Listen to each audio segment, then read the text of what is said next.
छत्तीसगढ़ के मुख्यमंत्री भूपेश बघेल ने ईडी को पत्र लिखा है। नान घोटाले और दूसरा चिटफंड मामले को लेकर पत्र लिखा है। सीएम ने कहा कि मैंने ईडी को 2 पत्र लिखे। पहला पत्र नान घोटाले को लेकर प्रधानमंत्री जी से कहा है कि कोई राजनीतिक दल का हो, उसे निष्पक्ष जांच होना चाहिए।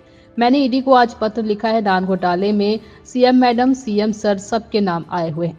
सीएम बघेल ने लिखा है कि ईडी के पास पहले से ही जांच चल रही है। उस समय जांच अधिकारी मीडिया के सामने आकर उन्होंने कहा था कि पैसा उस डोमेन में गया है जहां हम जा नहीं सकते, जांच नहीं कर सकते। बहुत सारे मीडिया हाउस के पास उसकी क्लिपिंग होगी। ईडी को मैंने पत्र लिखा है, जांच कराए। दूसरा पत्र चिटफंड कंपनी को लेकर लिखा है। रोजगार मेला आयोजित किया गया था, उसके माध्यम से बहुत सारे निवेशक एजेंट को नियुक्ति पत्र दिया गया था।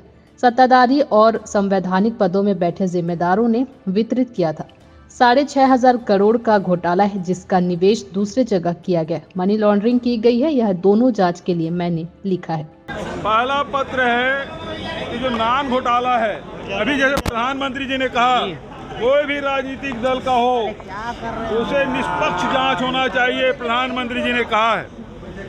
तो मैंने ईडी को आज पत्र लिखा है कि नान घोटाले में सीएम मैडम, सीएम सर सबके नाम आए हुए हैं और ईडी के पास पहले से ही जांच चल रही है। उस समय जो जांच अधिकारी है आपके सामने, मीडिया के सामने आके उन्होंने कहा था कि पैसा उस डोमेन में गया है जहां हम जा नहीं सकते, उसकी जांच नहीं कर सकते। बहुत सारे मीडिया हाउस के पास उसकी क्लिपिंग होगी और उस समय जब उन्होंने कहा था ये पैसा उस डोमेन में गया है जहां हम जा नहीं सकते, जांच नहीं कर सकते, तो ईडी को मैंने पत्र लिखा है कि इसकी जांच आप कराएं।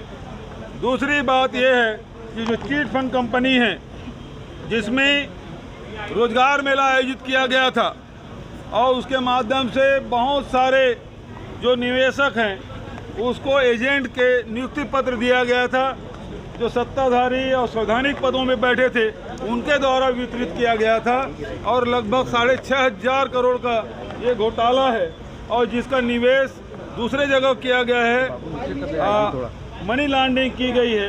ये दोनों जांच के लिए मैंने ईडी को पत्र लिखा है।